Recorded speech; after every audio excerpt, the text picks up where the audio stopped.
नमस्ते, हाय, हेलो, कैसे हैं आप सब। चलिए कहानी शुरू करते हैं। जहाँ अविनाश आनंद से बात कर फ़ोन रखता है और अपने बॉस के पास जाता है और बॉस उसे बहुत डांटते हैं क्योंकि कुछ फाइल्स ऐसी थी जो अच्छे से ठीक से सजाई नहीं गई हुई होती है।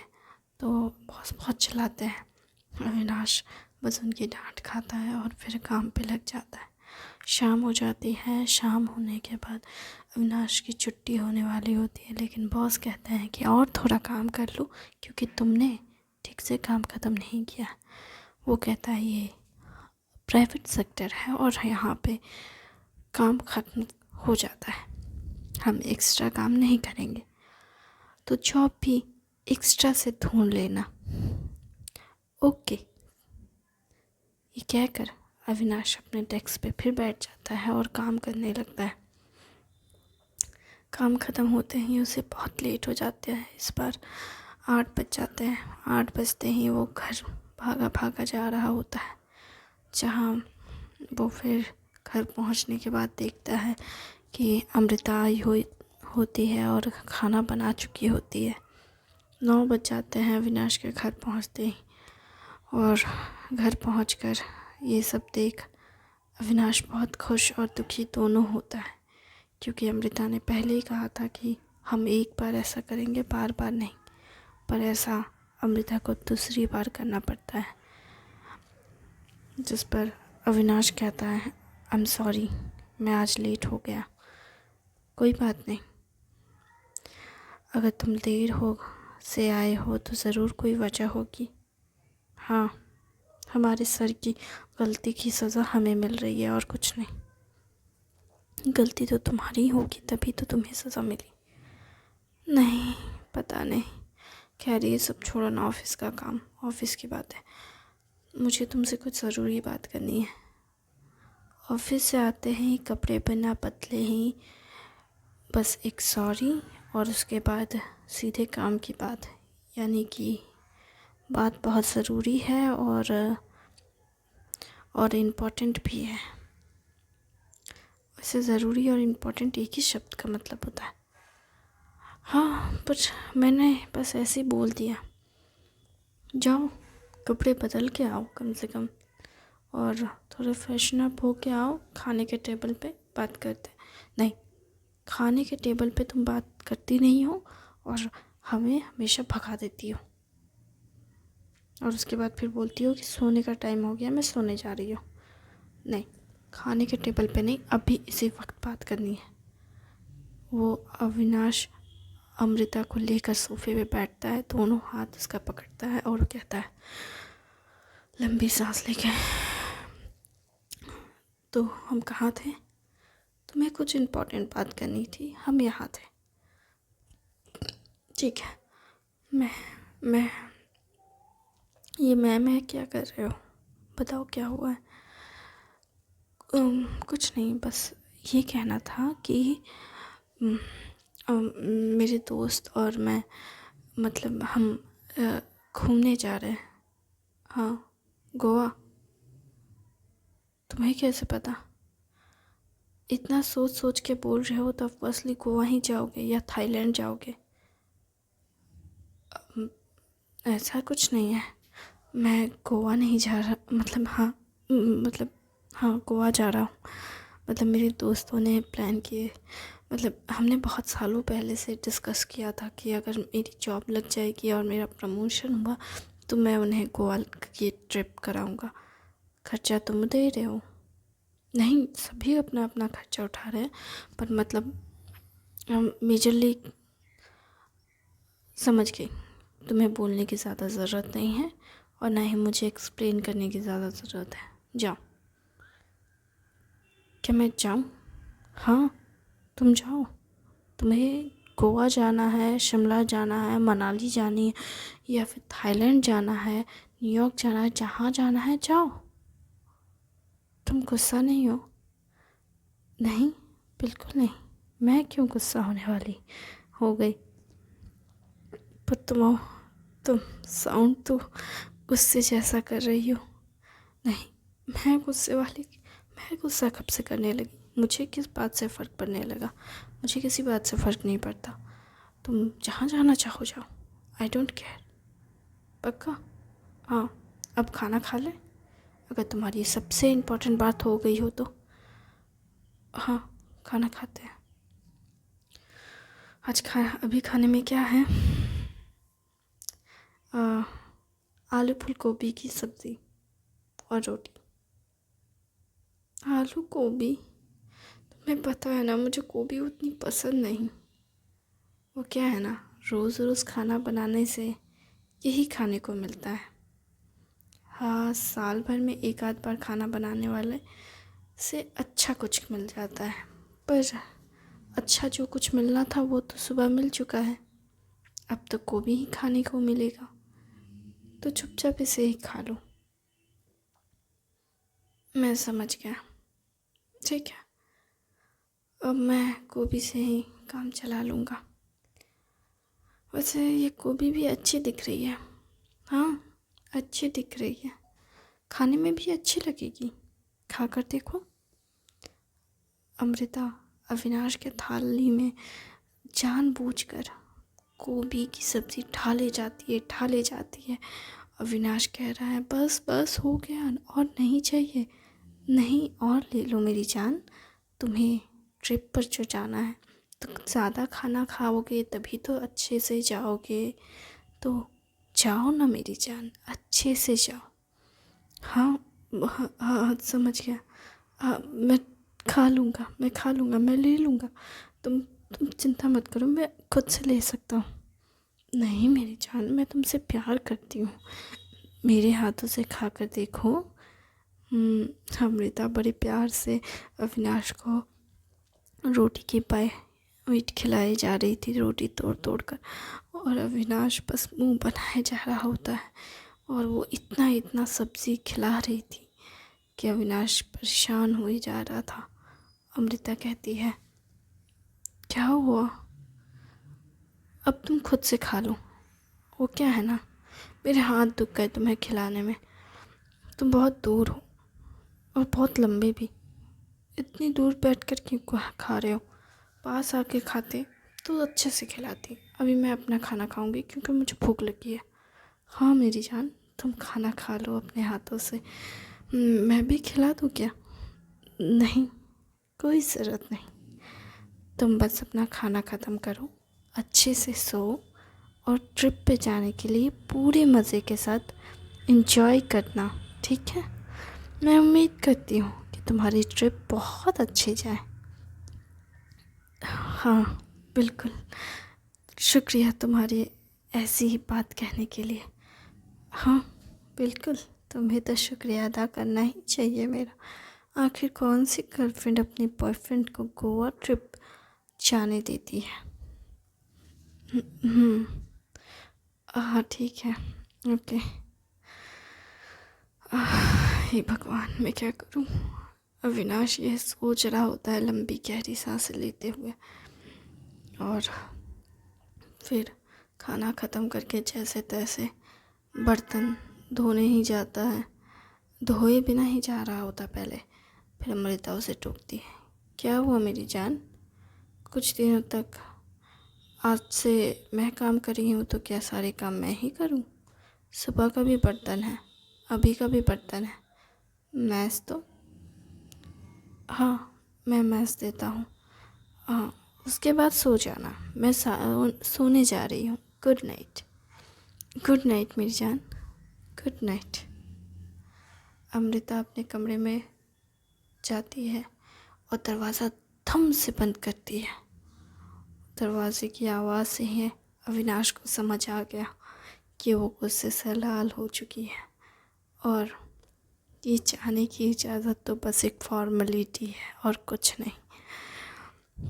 वो उसी टाइम उसके फ़ोन बजता है, और इस बार विजय का फ़ोन होता है। विजय कॉल करके पूछता है, क्या हुआ यार, तेरी गर्लफ्रेंड मानी? अविनाश कहता है, हाँ मान तो गई है, पर इसे मानना ना मानना एक बराबर के समझ लो। क्या मतलब? कुछ नहीं यार, मैं समझ नहीं पा रहा। फ़िलहाल मुझे बर्तन मांजना है, मैं तुझे बाद में कॉल करता हूँ। अरे वो तेरी गर्लफ्रेंड है, तू बर्तन मांज रहा है? बर्तन मांजने में कौन सी बुराई है, खाना उसने बनाया है, बर्तन तो मैं मांज ही सकता हूँ। अच्छा, मैं सच बोलता हूँ, तेरे जैसा हस्बैंड पाकर मैं खुश हो जाता। क्या मतलब मैं सोचता हूँ कि अगर मैं लड़की होता तो कितना मज़ा आता ना, तो कितना अच्छा है, मेरे घर के सारे काम तो करता। हाय तेरी गर्लफ्रेंड बहुत लकी है, बहुत ज़्यादा लकी। मैं तो सोचता हूँ तेरे जैसा बॉयफ्रेंड मिलना किस्मत की बात है, पर उसके लिए तो मैं किस्मत नहीं, गुस्से का पिटारा हूँ जिस पर वो अपना गुस्सा निकालती है। ऐसा क्यों बोल रहा है तू? अभी मैंने गोवा की बात की और उधर से अमृता ज़ोर से चिल्लाकर कहती है, तुम्हारी आवाज़ मेरे कमरे तक आ रही है, वॉल्यूम कम करके बात करो वरना घर से बाहर निकल जाओ। हाँ हाँ हाँ, मैं समझ गया। क्या हुआ यार? कुछ नहीं, मैं थोड़ा एक्साइटेड हो गया था। मैं फ़ोन रखता हूँ, बाद में कॉल करता हूँ। अविनाश फ़ोन काट कर बर्तन मांजने लगता है। बर्तन मांजते हुए उसके दिमाग में बस एक ही चीज़ चल रही होती है कि अपनी गर्लफ्रेंड को कैसे समझाए कि वो गोवा बस एंजॉय करने जा रहा है, इसलिए तो बस यही सोच रहा होता है। और तभी उसके दिमाग में एक आइडिया आता है। वो सोचता है क्यों ना गोवा जाने से पहले अपनी गर्लफ्रेंड को अपनी वाइफ बना दिया जाए। उसे शादी के लिए प्रपोज करता हूँ, उम्मीद करता हूँ वो शादी के लिए हाँ कह देगी। देखते हैं क्या कहती है। फिलहाल तो मुझे अभी मुझे बर्तन मांजना होगा। वैसे वो मानेगी क्या, पता नहीं। वो बर्तन मांज करके अपने बिस्तर पे जा कर के इसी बारे में सोचने लगता है। वो सोचता है कि क्या उसे प्रपोज़ करना चाहिए या नहीं शादी के लिए, क्या वो मानेगी या फिर नहीं। फिर वो सोचता है जो होगा देखा जाएगा, अभी तो फ़िलहाल मैं सो रहा हूँ। तभी फिर आनंद, विजय और विश्वजीत तीनों वीडियो कॉल करते हैं। वो वीडियो कॉल उठाता है और कहता है, क्या हुआ यार, तेरी गर्लफ्रेंड नहीं मानी? अरे मान गई है, पर कुछ तो हुआ है, पता क्या हुआ है?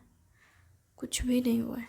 एक्चुअली उसे मुझ पे यकीन है, पर वहाँ की लड़कियों पे यकीन नहीं है। अच्छा, और तुम पर भी नहीं? मतलब तू कह रहा है हम पे?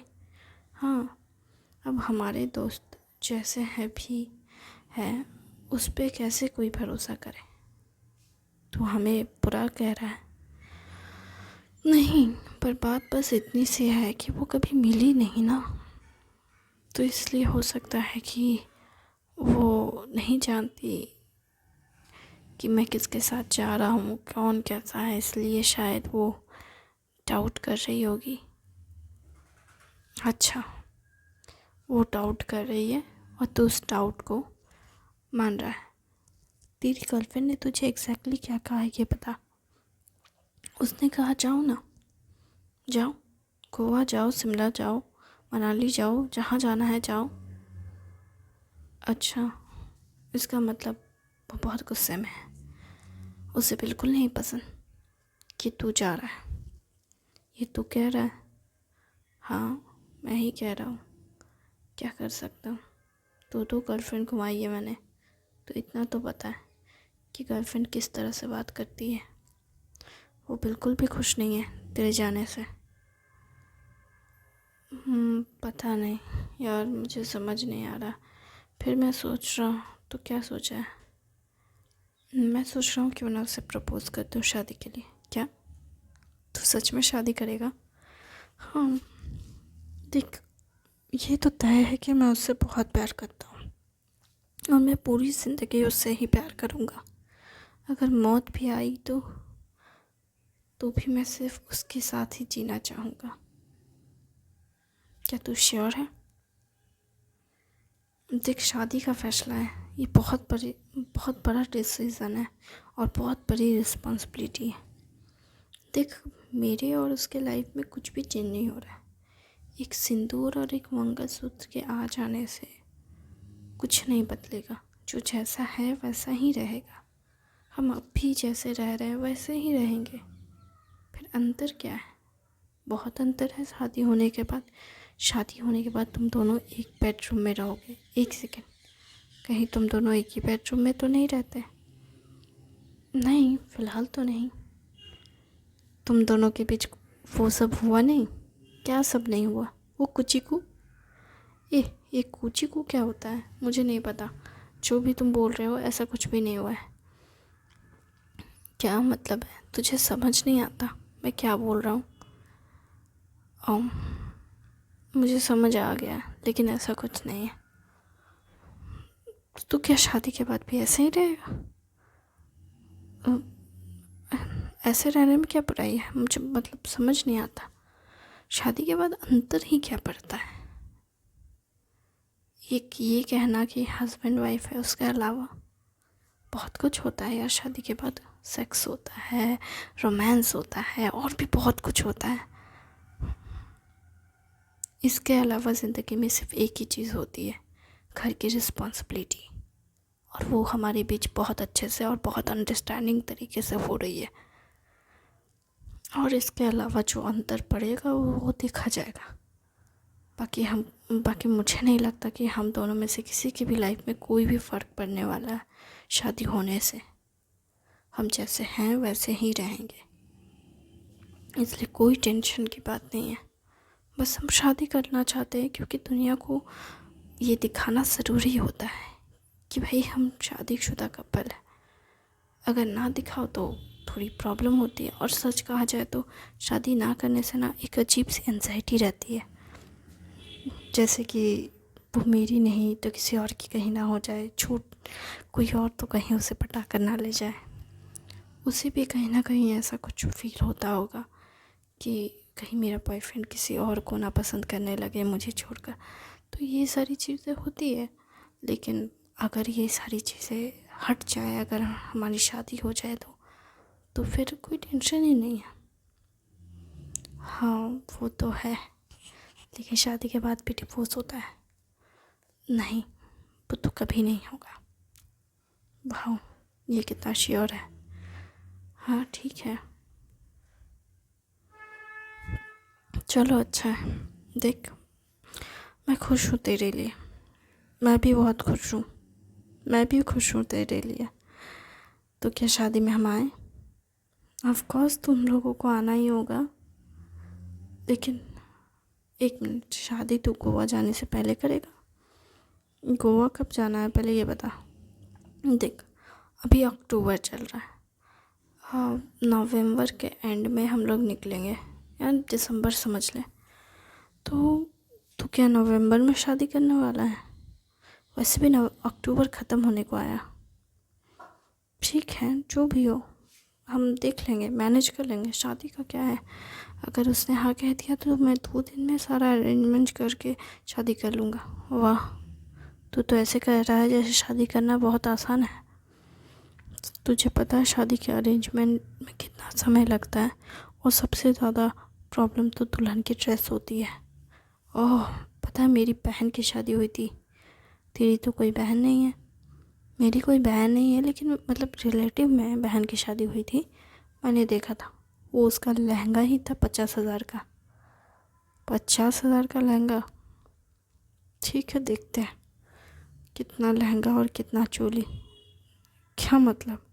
देख, मेरे पास इतना बजट तो नहीं है, लेकिन हाँ इतना बजट है कि मैं अपने सारे रिश्तेदारों को खाना खिला सकूं, उसके रिश्तेदारों को खाना खिला सकूं, और उसके बीच जो भी शौक़ होंगे वो सब पूरे कर सकूं। लेकिन देखा जाए क्या होता है। पहले वो प्रपोज़ का जवाब तो दे दे। ठीक है, ये अच्छा है, तू पहले प्रपोज़ तो कर। बाकी जो भी खर्चा होगा हम सब मिल के देख लेंगे। ठीक है, चल रखते हैं, bye. Good night, good night. Thank you very much दोस्त, थैंक यू वेरी